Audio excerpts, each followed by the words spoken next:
Com o passar dos anos, se estudou a luz dos quasares e chegou à conclusão que eles estavam muito distantes. Quando a gente corrige o brilho do quasar pela distância que ele está, a gente chega à conclusão que eles são os objetos mais luminosos do universo.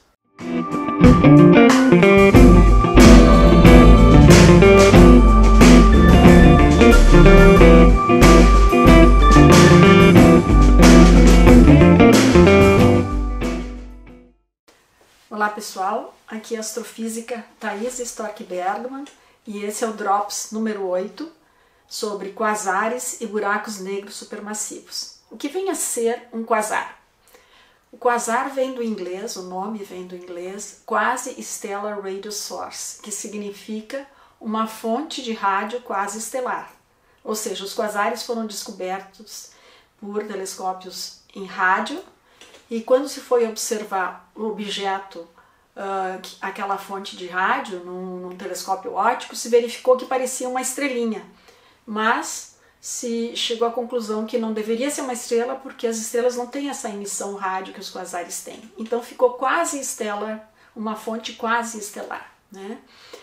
Com o passar dos anos, se estudou a luz dos quasares e chegou à conclusão que eles estavam muito distantes. Quando a gente corrige o brilho do quasar pela distância que ele está, a gente chega à conclusão que eles são os objetos mais luminosos do universo. Uma outra coisa que se descobriu também com o lançamento do telescópio espacial, que começou a observar os quasares, é que os quasares na verdade estão no centro de galáxias, ou seja, tem uma galáxia ao redor do quasar. Então o quasar é o centro, o núcleo de uma galáxia.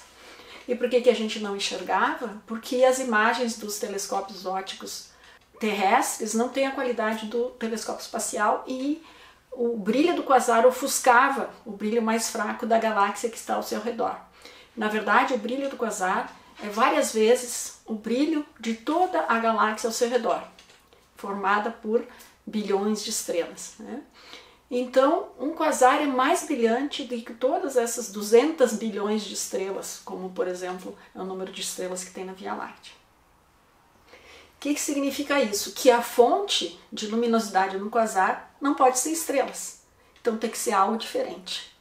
E esse algo diferente é um buraco negro supermassivo acretando matéria lá no centro dessa galáxia. Para a gente entender isso, primeiro vamos falar o que é um buraco negro, né? Então, no início, o buraco negro era um conceito somente da teoria da relatividade geral, e hoje em dia a gente sabe que os buracos negros existem, né? E eles são uma região do espaço que tem tanta matéria num espaço tão pequeno que a gravidade vai ficando cada vez maior até que chega nesse ponto do buraco negro em que a gravidade é tão forte que nem a luz escapa. Então tem uma região que a gente chama horizonte de eventos. Dentro desse horizonte nada escapa, nem a luz. E por isso que a gente chama de buraco negro, porque nem a luz sai daí de dentro. Bom, se o buraco negro é a fonte de energia dos quasares, como é que pode ser isso se o buraco negro não emite radiação? É que não é verdade que é o buraco negro a fonte de energia. É a matéria que está caindo no buraco negro, que fica ao redor dele antes de cair, e que se torna muito, muito brilhante e emite toda essa luminosidade que a gente vê dos quasares. Para a gente entender por que essa matéria brilha e de onde vem essa energia, eu vou fazer uma analogia com uma hidroelétrica. Numa hidroelétrica, o que a gente tem? A gente tem uma queda d'água, né?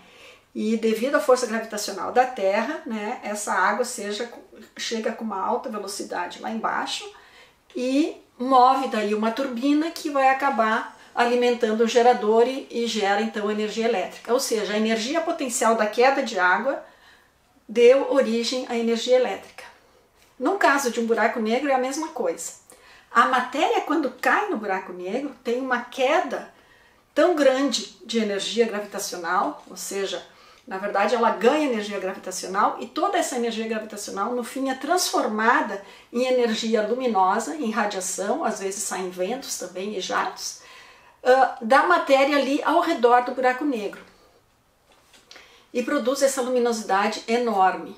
E quando a gente vai ver a eficiência dessa geração de energia, a gente verifica que é enorme e muito maior, inclusive, do que a energia do processo mais eficiente que a gente conhece aqui na Terra, o processo gerador de energia mais eficiente que a gente conhece aqui na Terra, que é a fusão nuclear.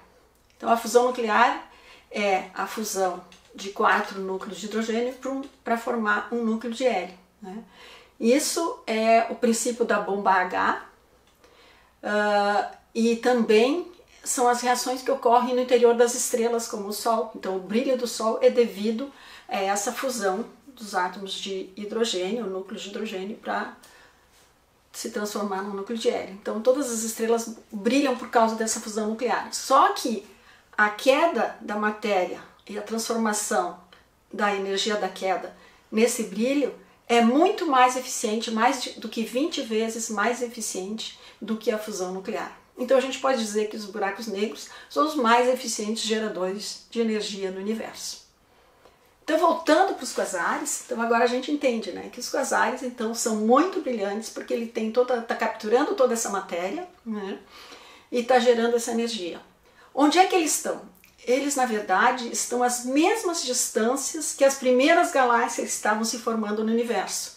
Então, ao mesmo tempo que se formaram as galáxias lá nos primeiros centenas de milhões de anos do universo, se formaram no seu centro buracos negros supermassivos através da captura de matéria que era abundante naquela época. Então a gente está vendo os quasares, são centros de galáxias onde o buraco negro supermassivo está se alimentando bastante, a uma taxa bem alta, né? Então é esse o cenário, os quasares se formando junto com as galáxias lá no início do universo, que a gente está vendo lá longe, né, lá no início do universo. E os buracos negros então se formaram, e onde eles foram? Eles estão ainda no centro das galáxias, né? Na atualidade, né, universo próximo, a gente vê ainda os buracos negros, só que eles não estão tão ativos como estavam no passado. Então na própria Via Láctea, a nossa galáxia, a gente tem o nosso buraco negro que está bastante quieto. Andrômeda também, o buraco negro está quieto. Então várias galáxias na nossa vizinhança estão com os buracos negros formados e relativamente quietos, e eles só ficam ativos quando tem uma matéria passando perto para ser capturada. Bom, era isso que eu tinha para falar para vocês hoje. Obrigado, se gostaram deixem um like. Se tiverem dúvidas, podem mandar perguntas. Até o próximo Drops.